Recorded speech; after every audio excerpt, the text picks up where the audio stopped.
მე შემიძლია გავაკეთო მიხვედრის აქტი, რომ ჩემი ცნობიერება რაღაცა გავლენების ქვეშ არის, მაგალითად გარე კულტურის ქვეშ არის, დედაჩემის და მამაჩემის მიერ ნასწავლი, რაღაც სხვების მასწავლებლის მიერ ნასწავლი რაღაც. თუ მე აზროვნებითი აქტი შემიძლია გავაკეთო იმ ვიცის მიღმა, რომელიც მომეწეპა გარედან, მაშინ შინაგანი ვიცი რაც არის, ანუ ცოცხალი ვიცით რასაც გავალ, ის არის სუბიექტურობისგან დაცლილი, ანუ ობიექტური.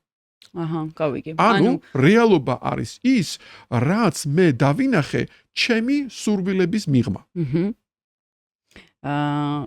ანუ სხვანაირად ვიტყვი, რა არის ობიექტურობა თუ არა და გულწრფელი სუბიექტურობა. ხო, ეს მგონი გიწერია. აი ეგ ამბავი არის. რა ზუსტად ეგრე. და საბოლოო ჯამში ეგ კარგი გასაცნობიერებელი არის, იმიტომ რომ ჩვენ ვართ დამწყვლეული ისეთ ექსპერიმენტში, სადაც ვერავინ ვერ დავიჩემებთ, რომ გინდა თუ არა ეს არის ობიექტურობა. მაგრამ თქვენ რო თქვენი ცხოვრებით იცხოვროთ სრულად თავისუფლად და იფიქროთ რაც გინდათ, ოღონდ გახვიდეთ იმდენად ღრმად თქვენ თავთან, რომ მიაგნოთ წერტილს, სადაც არ იტყუებით და მე რო იგივე საქმე გავაკეთო ჩემით და ჩემს ტყუილებს რო გავექცე. აღმოჩნდება, რომ თქვენ ასეთ მაქსიმალურ სუბიექტურობაში, სადაც არავინ არ შეხებია თქვენს გადაწყვეტილებებს არჩევანს და ჩემს სუბიექტურობაში, სადაც არავინ არ გამყარებია, მე და თქვენ გავალთ ერთ და იგივე წერტილს.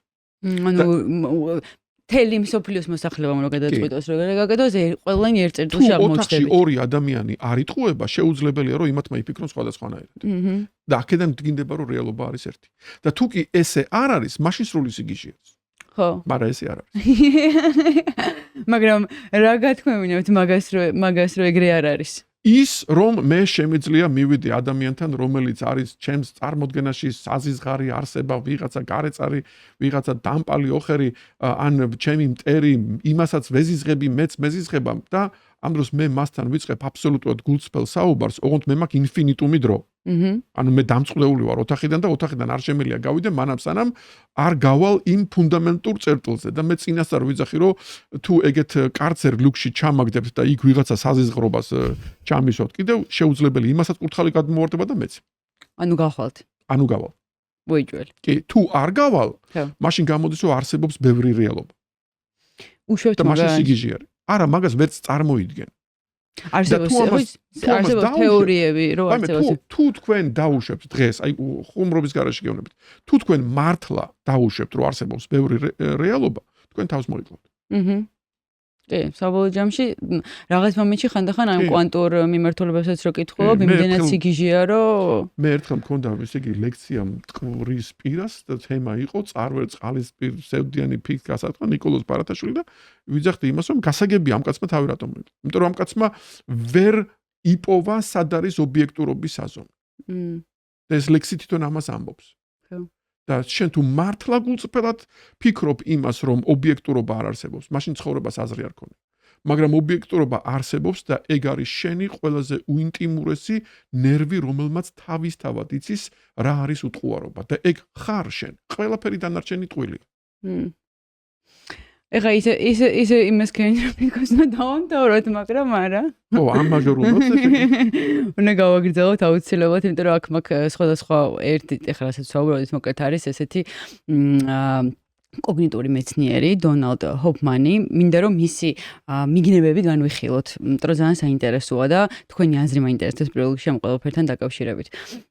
თავაცობს მოკლედ კაცს ევოლუციურ არგუმენტებს და მათემატიკურად დაადასტურა ამ ადამიანმა, რასაც გულისხმობს, რომ რეალობა არ არსებობს. ეს იცახის, რომ რეალობა საერთოდ არ არსებობს. და რეალობა არის მხოლოდ ის, რომ მე ჭიქას უყურებ და რო გავტრიალდები, ჭიქა არ არსებობს. ანუ ჩემ წინ ეხა რასაც უყურებ, მარტო ეს არსებობს და ჩემ უკან რაც არსებობს, ეს მხოლოდ ჩემი წარმოდგენაა, ჩემს უკან რაც არსებობს მაგაზე რა, ესეთ რაღაცას ამბობს. აღქმის ინტერფეისის თეორია არის რადიკალური და პროვოკაციული ჰიპოთეზა კოგნიტურ მეცნიერებასა და ფილოსოფიაში. მოკლედ ეს კაცი არის მაყურებლისთვის ვამბობ, რომ ეს არის პროფესორი, არ არის უბრალოდ შარლატანი, რომელიც რაღაცებს უბრალოდ ამტკიცებს. უნდა წარმოვიდგინოთ, რომ დესკტოპის ეკრანი ეს არის ჰოფმანის ყველაზე ცნობილი ანალოგია. კომპიუტერის ეკრანი ჩვენ ვხედავთ ლურჯ ოთხკუთხედ აიკონს, რაც არის ხო ვთქვათ რაღაც ნებისმიერი, რომელსაც აწერია დოკუმენტი. ეს აიკონი მდებარეობს ეკრანის მარჯვენა კუთხეში. კითხვა არის ესეთი, ნიშნავს თუ არა ეს იმას, რომ თავად ფაილი კომპიუტერის შიგნით არის ლურჯი ოთხკუთხედი და მარჯვენა კუთხეში ზის. რა თქმა უნდა.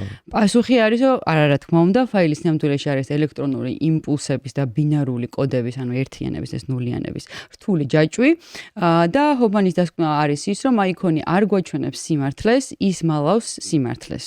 რომ დაგვენახა ძაბვები, მაგნიტური ველები, ჩვენ ვერ შევძლებთ კომპიუტერის გამოყენებას. აიქონი არსებობს იმისთვის, რომ დაგვეხმაროს ფუნქციონირებაში და არა იმიტომ, რომ გვაჩვენოს რეალობა. ზუსტად ასევეა ჩვენ აღქმაშიც 3 და სივრცე. და ფიზიკური ობიექტები, მაგალითად, მანქანა, მაგიდა, ჭიქა და ასე შემდეგ.